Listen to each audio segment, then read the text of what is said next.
நம்மளை தேவனோட சாயலாக காமிப்பது இந்த அன்பு தான். நம்ம மூஞ்சி எப்பவுமே ஒரு மாதிரி உருன்னு வச்சு யாரையும் முறைச்சிக்கிட்டே இருந்தோம் அப்படின்னா அவங்க நம்மகிட்ட வந்து பேசுனா யோசிப்பாங்க.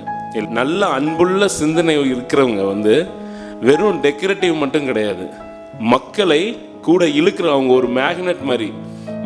நம்ம எதை சிந்திக்கிறோமோ அதுபடி தான் நம்மளுடைய ஆக்ஷன்ஸ் இருக்கும். அப்படி கிராட்டிடியூடோடு இருக்கணும் அப்படின்னு நம்ம ஒரு இடத்துக்கு போகிறோம், ஒரு இடத்த பார்க்குறோம், தேவன் சிருஷ்டித்ததை பார்க்கும் பொழுது தேவனுக்கு ஒரு நன்றி சொல்லுகிற ஒரு சிந்தனை.